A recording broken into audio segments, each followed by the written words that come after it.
अस्सलाम वालेकुम फ्रेंड्स, कैसे हैं आप सब? अमशोर और fine. This is Mubashar Iqbal Chauhan, advocate high court and legal lecturer CPC section wise series के अंदर आज बहुत ही इंपॉर्टेंट टॉपिक को आज हम डिस्कस करने वाले हैं। प्लेंट दावा के अंदर कानून क्या कहता है, क्या क्या कुछ उसके अंदर लिखा होगा या लिखा होना चाहिए या लिखना चाहिए। ऑर्डर 7 सीपीसी के दवाजात के साथ कंप्रीहेंसिवली डील करता है। एक एक चीज़ कंसाइजली ब्रीफली डिस्कस की जाती है। कुछ भी ऐसा इवेसिव नहीं रखा जाता जो आपको सिविल दावे के अंदर या सिविल सूट के अंदर जिसमें आपके लिए एम्बिग्विटी आए, जिसको आप समझ ना सके। मोस्टली आपने अपनी फील्ड में 711, 710 की एप्लीकेशनों का तो सुना होगा, वो भी इसी के अंदर आएंगे कि 711 की एप्लीकेशन क्या है, वो कैसे दी जाती है। इन तमाम चीज़ों को कंप्रीहेंसिवली डिस्कस करेंगे। प्लेंट, इसके लवाजमात, प्लेंट क्या होती है, प्लीडिंग क्या होती है, आगाज़ क्या हुआ, कैसे लिखा जाएगा, क्या क्या कुछ लिखा जाएगा, क्या क्या कुछ लिखा होना चाहिए, रिजेक्शन कैसे करवानी है, रिटर्न कैसे करनी है प्लेंट, वो तमाम चीज़ों को ब्रीफली डिस्कस करने वाले हैं। लेक्चर स्टार्ट करने से पहले एज़ यूजुअल अगर आप मेरे YouTube channel law and communication skills के ऊपर नए हैं तो रेड बटन को क्लिक करके मेरे चैनल को सब्सक्राइब करना, साथ में ही बेल आइकन को प्रेस जरूर कर लें ताकि फर्दर तमाम इन्फॉर्मेटिव लेक्चर्स आपकी एक्सेस में रहें और उनके नोटिफिकेशन आपको बर वक्त और टाइमली मिलते रहे।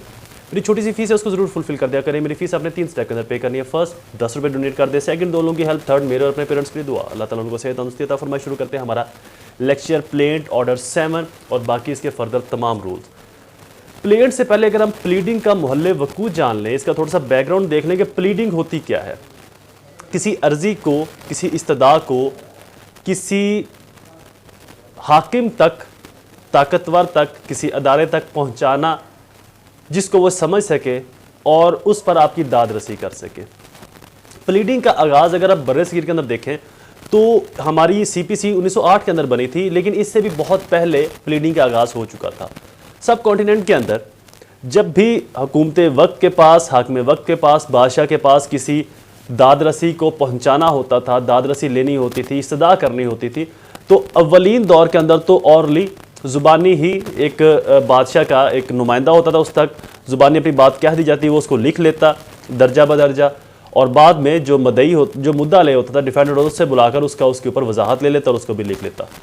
शेर शाह सूरी के दौर के अंदर इसको बाकायदा रिटर्न फॉर्म के अंदर लाया गया कि जब किसी ने अपनी इस्तदा करनी होती थी, अपना मुद्दा पेश करना होता था अदालत के सामने, बादशाह के सामने, तो वो इसको लिख कर पेश करता था। शेर शाह सूरी ने बाकायदा काजियों को इस एक ट्रैक्ट सिस्टम के ऊपर भी नाफज किया। काजी वहाँ पर मुकर्रर किए, काजियों के पास लिख कर जो दादरसी है, इस्तदा है, वो दी जाती थी, लवाजमत दिए जाते थे, और काजी जो मुद्दा ले है उससे भी इन रिटर्न फॉर्म के अंदर उसका जवाब लेता था। बट ये जो आज की हमारी प्लीडिंग का दौर है, ये बाकायदा इन प्रैक्टिसेबल सेंस 1908 के बाद स्टार्ट हुआ, जिसको ऑर्डर 6, 7, 8 और 10 के अंदर ब्रीफली कंसाइजली एक्सप्लेन किया गया, इसके तमाम लवाजमात को, तमाम जुज़ को, मफरूज़ात को, कि कैसे लिखी जाएगी, क्या लिखा जाएगा। ऑर्डर 7 प्लेंट से डील करता है। इसका रूल 1 है particulars to be contain in plaint. कौन कौन से लवाजमात कंटेन होंगे, शामिल होंगे प्लेंट के अंदर। सबसे पहले तो plaint shall follow the content, the name of the court in which the suit was या suit in filing, the name of the court in which suit is brought, उस कोर्ट का नाम जहां पर दावे को लाया गया है। Name, description and place of the plaintiff, plaintiff का नाम, डिस्क्रिप्शन, उसकी तमाम हालो अहवाल, वल्दियत, ज़ात और उसकी रहाइश कहाँ पर है। Name, description of place residence of defendant, defendant का नेम, उसकी ज़ात पात अगर मालूम है, डिस्क्रिप्शन उसकी मुकम्मल, रहाइश कहाँ पर है। अगर प्लेंटिफ और डिफेंडेंट माइनर है या अनसाउंड माइंडेड है तो उनके लिए एक स्टेटमेंट कंसाइज के ये अनसाउंड माइंडेड है और उनकी बिहाफ के ऊपर मैं या कोई भी एज ए प्लेंटिफ वहाँ पर रिप्रेजेंटेटिव काम कर रहा है। Fact constitute the cause of action and when it arose, ऐसे फैक्ट का लिखना जिनसे काज ऑफ एक्शन बनाए, दावा कब, कहाँ, कैसे अराइज हुआ, कब अराइज हुआ, दावा करने की वजूहात जो थी वो कब पेश आई कि आप दावा करने के लिए आए, दावा बनाए, दावा करने की वजूहात कब, कहाँ पेश आई, उनको कॉन्स्टिट्यूट करना, तश्कील देना, लिखना ज़रूरी है। The fact showing that court has jurisdiction, उन फैक्ट्स को भी लिखना ज़रूरी है जिससे कोर्ट की जुरिस्डिक्शन वाज़ेह हो सके कि इस कोर्ट के पास इख्तियार समात है इस केस को सुनने का। The relief which the plaintiff claim, उस रिलीफ को भी लिखना जो हम आखिर में इब्तिदा करते हैं कि प्लेंटिफ क्या क्लेम करना चाह रहा है कि इस दावे को एक्सेप्ट किया जाए और मेरी रेडिसल की जाए, मुझे मेरा हक दिलवाया जाए, जो भी है। Where the plaintiff has set off or relinquish a portion of his claim the amount so allow or relinquish, and जब प्लेंटिफ ने किसी चीज़ से दस्तबरदारी का ऐलान कर दिया है या कुछ ऐसा उसने तकाबली तक उसने कुछ ऐसा उजर पेश किया है उसके बारे में, जहां पर प्लेंटिफ अलाउ करता है किस चीज की उजर के बारे में या कुछ ऐसा दस्तबरदार हो जाता है किसी ऐसी चीज के बारे में, उसका लिखना जरूरी है। Statement of value of subject matter of the suit for the purpose of jurisdiction of court fee. Suit की वैल्यूएशन के 5 लाख का है, 10 लाख का है, उससे एक तो कोर्ट की वैल्यूएशन भी डिटरमाइन हो जाएगी और कोर्ट फीस भी उसके ऊपर डिटरमाइन हो जाएगी एज केस एडमिटेड, जितना भी वो केस को एडमिट कर रहा है। रूल 2, ये तो थे रूल 1 के अंदर तमाम कंटेंट्स के दावे के अंदर क्या क्या कुछ लिखा जाएगा। कोर्ट का नाम आ गया, मुद्दई का नाम आ गया, मुद्दाले का नाम आ गया, उसके बाद जनाब अली, फिर इसकी तमाम डिस्क्रिप्शन कि काज ऑफ एक्शन क्या था, कब अराइज हुआ, कैसे अराइज हुआ, क्या क्या वजूहात थी, अगर प्लेंटिफ कुछ रिलिक्विश करना चाहता है, किस चीज़ से दस्तबरदार होना चाहता है तो उसको वहां पर लिख दिया जाएगा। In money suit where the plaintiff seeks the recovery of money the plaintiff shall state the precise amount, precise मुफस्सल मुख्तसर लेकिन जामे अमाउंट क्लेम करेगा। But where the plaintiff sue for means profit or for an amount which will be found due to him taking unsettled amount between him and defendant, the plaintiff shall state approximately the amount of value। जहां पर ऐसी amount plaintiff और defendant के दर, पहले तो यह है कि प्लेंटिफ ने मुकम्मल अमाउंट लिखने के किस चीज के मुतालिक, 10 करोड़ का मुतालिक 10 करोड़ का दावा है, 5 करोड़ का है, 1 करोड़ का है। लेकिन अगर किसी रेंट से प्रॉफिट से मामला डील कर रहा है जहां पर अनसेटल्ड अमाउंट है, प्लेंटिफ ने प्रॉफिट तो लेना है लेकिन कितना लेना है ये भी सेटल नहीं है, तो वहां पर प्लेंटिफ अप्रोक्सीमेटली अमाउंट लिखेगा कि हमारा प्रीवियस डेटेड में इतना जो प्रॉफिट है वो आता रहा था, तो इस महीने भी अप्रोक्सीमेटली इतना प्रॉफिट होना चाहिए जिससे कोर्ट की जुरिसडिक्शन जो है वो तय हो सके और कोर्ट फीस भी। Rule 3, where the subject matter of suit is immovable property, where the subject matter of suit is immovable property the plaint shall contain a description of the property sufficient to identify it. जहां पर immovable property से मुतालिक plaint है वहां पर इस तरीके से डिस्क्रिप्शन लिखी जाएगी कि प्रॉपर्टी को आइडेंटिफाई किया जा सके कि एक घर है, 2 मंजिला है, नीचे 3 कमरे हैं, किचन है, वॉशरूम है, ऊपर 2 कमरे हैं, किचन है, वॉशरूम है, टीवी लाउंज है, एक गैलरी है, एक गैराज है, और वो कहाँ पर वाक़या है, उसका मोहल्ला वकू क्या है, मशरिक मगरिब में, शमाल जनूब में क्या क्या कुछ उसके है। Rule 4, where plaintiff sue as representative, जहां पर प्लेंटिफ अपने रिप्रेजेंटेटिव के तहत सू करेगा या बतौर रिप्रेजेंटेटिव को प्लेंटिफ बन रहा है, वहां पर उसका क्लियर कट शो करना जरूरी है कि मैं उसकी बिहाफ पर प्लेंटिफ बन रहा हूं, मेरे पास वो तमाम इख्तियारात हैं और प्लेंटिफ को वो तमाम इख्तियारात देने पड़ेंगे जिससे केस को आगे फर्दर प्रोसीड करवाया जाए। क्यों, इसकी वजूहात क्या है? इसकी वजह यह है कि अगर किसी को रिप्रेजेंटेटिव बना दिया जाए वो पूरा केस डन कर ले, जब मामला एग्जीक्यूशन का है तो प्लेंटिफ बोलेगा जी ये तो ये काम कर ही नहीं सकता था, या इसने तो मेरी बिहाफ पर ये काम किया नहीं, मैंने तो सिर्फ इसको दावा फाइल करने के लिए बोला था, दावे को प्रोसीड करने के लिए नहीं बोला था। लिहाजा कोर्ट का टाइम भी वेस्ट होगा, पैसा भी वेस्ट होगा, वक्त भी ज़ाया होगा वहाँ पर, और एक अनडू एक ऐसी यूजलेस बेसलेस प्रोसीडिंग हो जाएगी। तो इस सिचुएशन से बचने के लिए अगर कोई रिप्रेजेंटेटिव आ रहा है तो प्लेंटिफ को उसको मुकम्मल इख्तियारात का मालिक बनाना होगा, जो उस केस के अंदर तमाम ज़रूरी चीज़ों को फुलफिल किए, जो उस केस के अंदर तमाम ज़रूरी चीज़ों को फुलफिल कर सकता है। Rule 5, defendant interest and liabilities to be shown. Defendant का इंटरेस्ट क्या है, उसकी लाइबिलिटीज क्या है, प्लेंट के अंदर ये भी वाजे करना होगा कि मैंने उसको इतने पैसे दिए थे, उसने मुझे ये पैसे देने थे लेकिन उसने नहीं दिए, ये उसकी जिम्मेदारी है।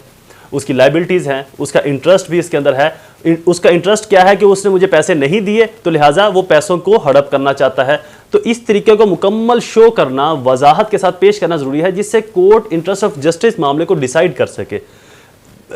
इवेसिव बातें नहीं करनी, टाल मटोल, नपे तुले अल्फाजों के अंदर कि ऐसा हुआ वैसा हुआ, क्लियर कट बात करें ताकि कोर्ट भी उसको डिसाइड कर सके और दूसरी पार्टी भी उसके ऊपर अपना वाज़ेह मौक़िफ़ पेश कर सके।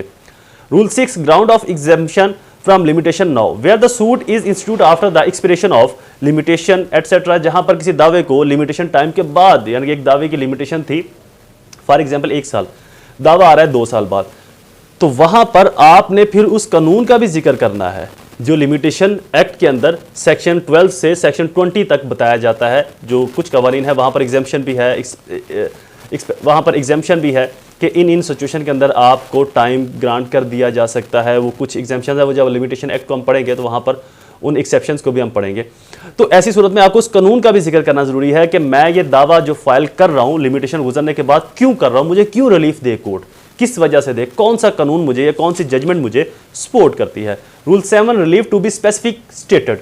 जो रिलीफ है उसको स्पेसिफिक स्टेटेड, वजाहत के साथ, क्लैरिटी के साथ लिखा जाना चाहिए कि मेरा ये हक बनता है, मुझे ये हक दिया जाए, मुझे ये हक दिलवाया जाए फलां शख्स से, फलां अदारे से, फलां लोगों से। ये नहीं है कि आप अपना रिलीफ ही ना लिखो, अपनी पूरी बात लिख दो, आपने क्या लेना है, क्या मांगना है, उसको वजाहत के साथ क्लियर कट अल्फाजों के अंदर बताना, कोर्ट को समझाना ज़रूरी है। और आप जर्नल वे के अंदर नहीं बताओगे। जो रिलीफ जर्नल वे के अंदर है कि अगर आप नहीं भी बताते तो कोर्ट ने आपको देने ही देने हैं।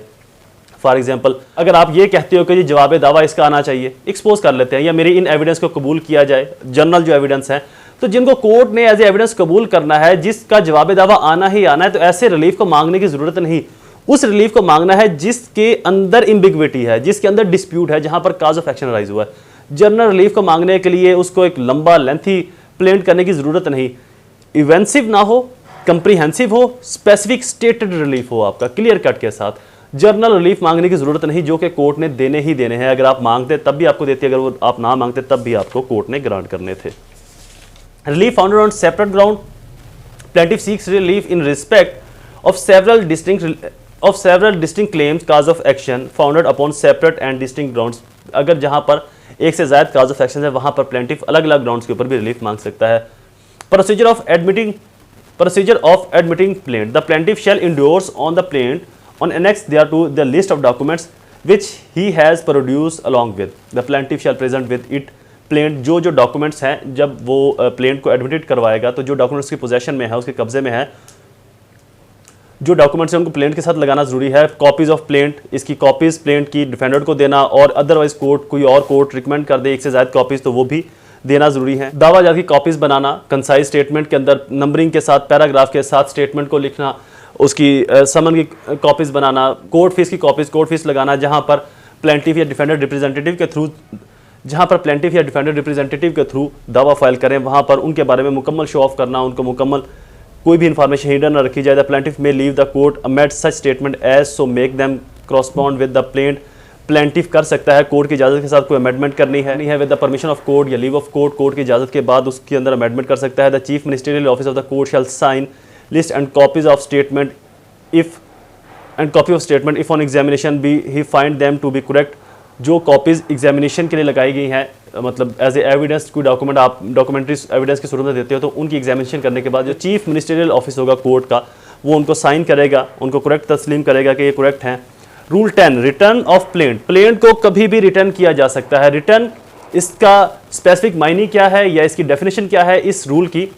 बेसिकली रूल दिया गया कि अगर आप एक दावा एक ऐसी कोर्ट में फाइल करते थे जिसकी जुरिस्डिक्शन नहीं बनती, स्टार्ट में दावे के अंदर जो सब्जेक्ट मैटर था वो छोटा था, मान लेते हैं 2 लाख का था, प्रोसीडिंग स्टार्ट हुई तो पता चला ये तो 20 लाख का है। अब दर्जा सोम का सिविल जज उसको या दोम का कैसे सुने, उसको दर्जा अव्वल का सुनेगा। केस कोर्ट में फाइल हुआ, उसकी टेरिटोरियल जुरिस्डिक्शन नहीं बन रही या पिक्यूनरी जुरिस्डिक्शन नहीं बन रही, कोर्ट ने आगाज किया, उसके बाद कोर्ट उसको ट्रांसफर कर सकती है। उसके ऊपर सिर्फ यही रिटर्निंग ऑर्डर लिखने के बाद मजीद कोर्ट उसके ऊपर कोई कार्रवाई नहीं करेगी, सिर्फ एक मेन अपना नोट्स बनाएगी उसके ऊपर कि इस प्लेंट को कोर्ट में फलां डेट में कोर्ट के अंदर फाइल किया गया इस केस को, और अब इस केस को रिटर्न किया जा रहा है कंसर्न या प्रॉपर कोर्ट के अंदर। रूल 11, जो कि जुबान ज़दाम के अंदर 711 के नाम से भी जाना जाता है। बेसिकली जब भी कोई प्लेंट आती है, उसकी रिजेक्शन के लिए जब एप्लीकेशन दी जाती है तो रूल 11 की एप्लीकेशन दी जाती है। ये भी अपने आप के अंदर एक रिटर्न स्टेटमेंट भी कंसीडर हो सकती है, रिटर्न स्टेटमेंट भी कंसीडर होती है। Rejection of plaint, the plaint shall be reject in the following cases. इन केसेस में जो प्लेंट है वो रिजेक्ट हो जाएगी। Where it does not disclose the cause of action, जहां पर कॉज ऑफ एक्शन डिस्क्लोज नहीं किया गया। Where the relief claim is under value, जहां पर रिलीफ जो क्लेम किया गया वो अंडर वैल्यू है, उसकी इतनी वैल्यू नहीं। And the plaintiff on being required by the court to correct the valuation with a time to fix by the court fail to do so.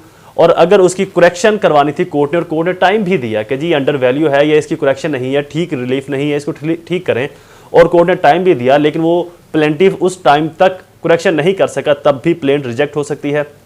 where the relief claim proper value but the plaint is written upon paper insufficient stamp, जहां पर जो stamps है वो insufficient है, नाकाफी है।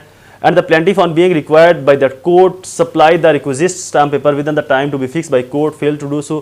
Court ने time भी दिया उसकी करेक्शन के लिए, उसकी मेंटेनेबिलिटी के लिए, लेकिन प्लेंटिफ फेल रहा। where the suit appear, 4th points है ये, where the suit appear from the statement in the plaint to be learned by any law to be barred by any law, जहाँ पर कोई ऐसी प्लेंट स्टेटमेंट ऐसा suit है जो कानून में किसी भी वजह से बार है, ममनू है, उसको नहीं किया जा सकता।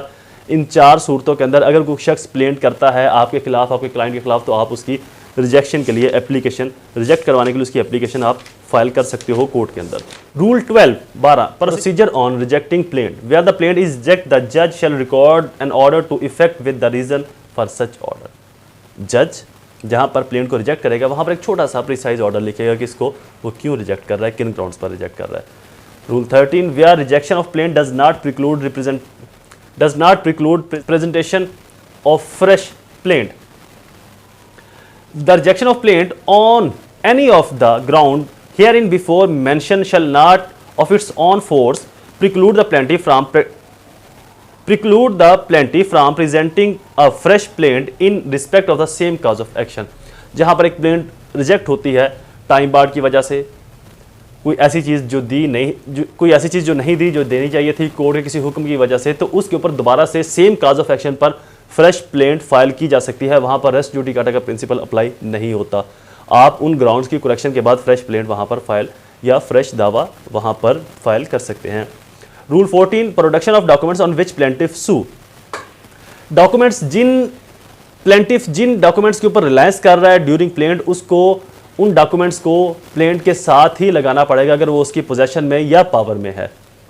फॉर एग्जांपल उसका आईडी कार्ड, कोई ऐसा एग्रीमेंट, सेल डीड, स्टाम्प, मुआहदा या जिस चीज़ से मुतल्लिक वो दावा फाइल कर रहा है, किसी चीज़ का डिस्प्यूट है तो उसके एग्रीमेंट की कॉपी, दावे की उसके एग्रीमेंट की कॉपी, सेल डीड की कॉपी, किसी चेक बुक की कॉपी, अगर वो रिकवरी ऑफ मनी के लिए दावा कर रहा है कि मैंने ये पैसा दिया था लेकिन ये मुझे दे नहीं रहा, तो इस तरह से, या किसी निगोशिएबल इंस्ट्रूमेंट की कॉपी या जो भी चीज़ उसके पास है जेन्युइन हालत में भी पेश की जा सकती है, या कॉपी भी इनिशियली लगाई जा सकती है, बाद में आप जेन्युइनली जब कोर्ट आपसे मांगेगी आप तब भी दे सकते हो। तो जो डॉक्यूमेंट्स उसके पोजेशन में, उसके इख्तियार में, उसकी ताकत में हैं, उनको प्लेंट के साथ ही लगाना ज़रूरी है। List of other documents whether relies on other documents whether in his possession or not the evidence in support of claim him he shall enter such documents in list of add or annex to the plaint। अगर कोई ऐसे documents हैं जिनको बाद में court जब कहेगी पेश किए जाएंगे, ऑर्डर 7 रूल 14, ऑर्डर 7 रूल 14, 7-14 के तहत बाद में 7-14 सब रूल 2 के तहत बाद में उन डॉक्यूमेंट्स को कोर्ट में पेश किया जा सकता है, लेकिन उनकी लिस्ट पहले लगा दी जाएगी। अगर आप किसी ऐसे डॉक्यूमेंट्स को या किसी एविडेंस या किसी ऐसे एक्ट फैक्ट को बतौर एविडेंस, बतौर लिस्ट साथ नहीं लगाते तो बाद में आपकी एविडेंस नहीं ली जाएगी, उसका भी आगे जिक्र आता है। Statement in case of documents not in plaintiff possession और पावर। अगर कोई ऐसा डॉक्यूमेंट्स को ऐसी स्टेटमेंट पोजेशन ऑफ प्लेंटिफ या पावर ऑफ प्लेंटिफ नहीं है, प्लेंटिफ के पोजेशन में, मदई के पोजेशन में या उसके इख्तियार में नहीं है, तो उसको जिक्र करेगा कि किसके पास है, किसके इख्तियार में है। Suit on lost negotiable instrument. अगर कोई ऐसा इंस्ट्रूमेंट है जो लॉस्ट हो गया लेकिन उसकी कोई ऐसी लीड मौजूद है तो वो आप कोर्ट में सबमिट करवा सकते हो, कोर्ट उसके ऊपर भी रिलाई कर सकती है। 17 प्रोडक्शन ऑफ शॉप बुक। कोई ऐसी शॉप बुक है, एंट्री बुक है जहां पर जो प्लेंटिफ है एंट्री डालता है रिकॉर्ड के लिए, अंदराज के लिए, तो उसको भी आप कोर्ट के अंदर सबमिट करवा सकते हो अगर कोर्ट उसकी डिमांड करे, उसको मांगे। और कोर्ट ओरिजिनल एंट्री बुक या original registered book, record book भी मांग सकती है, उसके ऊपर मार्क लगा सकती है और उसकी एग्जामिनेशन के बाद उसको आइडेंटिफाई करने के बाद ये करेक्ट है तो वापस प्लेंटिफ को हवाले कर दी जाएगी। Rule 18 inadmissibility of documents not produce when plaint file. ऐसे डॉक्यूमेंट्स जो उस वक्त प्रोड्यूस नहीं किए गए जब प्लेंट फाइल की गई है तो उनको आप अपनी एविडेंस में या अपनी फेवर में बतौर एविडेंस बाद में इस्तेमाल नहीं कर सकते। हाँ, कोर्ट परमिशन दे दे तो एक समथिंग, उनको बतौर एविडेंस कोर्ट कबूल नहीं करेगी एक्सेप्ट लीव ऑफ कोर्ट। ये कोर्ट के डिस्क्रिशनरी पार्ट्स है, तो लिहाजा जिन जिन डॉक्यूमेंट्स पर आपने रिलायंस किया है, ये डॉक्यूमेंट्स आपके सपोर्ट में हैं, उनको दावे के साथ ही लगाना, लिखना ज़रूरी है ताकि बाद में आप एविडेंस के दौरान उनको बतौर शहादत पेश कर सको अपनी फेवर के अंदर। अगर आप बतौर शहादत, अगर आप उनको प्लेंट के साथ नहीं लिखते तो फिर आप उनको बतौर शहादत पेश नहीं कर सकते। Rule 19 address to be filed by plaintiff every plaint and original petition shall be accompanied, शरीक होंगी, शामिल होंगी by a proceeding giving an address, उसी प्रोसीडिंग पर जो एड्रेस दिया जाता है, at which service of notice and summon, जहां पर सर्विस ऑफ नोटिस या समन की तामील होती है, और अदर प्रोसेस में be made on the plaintiff और पिटिशनर। पिटिशनर का प्लेंट के अंदर वही एड्रेस दिया जाएगा जिसके ऊपर समन या नोटिस जो भी सर्व किए जाएंगे, और अगर एड्रेस वो चेंज करते हैं तो बाद में उसके अंदर अमेंडमेंट भी की जा सकती है। रूल 20 नेचर ऑफ एड्रेस, ये भी सेम वैसा ही approximately. Rule 21 consequence of failure to file address, same वही है कि अगर आप एड्रेस अपना सही नहीं देते तो ये, अगर वो अपना एड्रेस सही नहीं देते तो जिस पर समन्स की तामील नहीं हो सकती तो इसको एक किस्म का फ्रॉड समझा जाएगा और कोर्ट इसको रिजेक्ट कर सकती है। Rule 22 procedure when party not found at the place of address, जहां पर पार्टी नहीं पाई जाती उसके प्लेस ऑफ एड्रेस पर, तो जो उसने एड्रेस दिया वो उस घर के ऊपर नोटिस को चस्पा कर दिया जाएगा। सर्विस ऑन प्लीडर के जरिए सर्विस करवाई जा सकती है। चेंज ऑफ एड्रेस, एड्रेस को चेंज किया जा सकता है। इसके जो मेन रूल है 26 list of legal representative of plaintiff, ये प्लेंटिफ और डिफेंडेंट दोनों के लिए अप्लाई होगा। प्लेंटिफ ने जब दावा फाइल करना है तो लिस्ट ऑफ लीगल रिप्रेजेंटेटिव का देना ज़रूरी है कि ये जो लोग हैं ये मेरे मरने के बाद या अगर मैं इस काबिल ना रहूं कि दावे को प्रोसीड कर सकूं तो ये लोग इस दावे को प्रोसीड कर सकते हैं, आगे इसको ऐसे ही चला सकते हैं जैसे कि इसको मैं चला रहा हूँ। Lecture is complete. I hope ये लेक्चर आपके लिए फ़ायदेमंद साबित होगा। ऐसे ही इन्फॉर्मेटिव वीडियोज़ को सुनने के लिए चैनल को सब्सक्राइब, बेल आइकन को प्रेस जरूर कर दें और वीडियो को शेयर जरूर किया करें अपने हल्का अहबाब में। ये आप सबसे हम्बल रिक्वेस्ट है। दोबारा हाजिर होगा किसी और इन्फॉर्मेटिव लेक्चर के साथ। तब तक मुझे अपनी दुआओं में ज़रूर याद रखें। अल्लाह ताला आप सबका हामी और नासिर हो। वस्सलाम।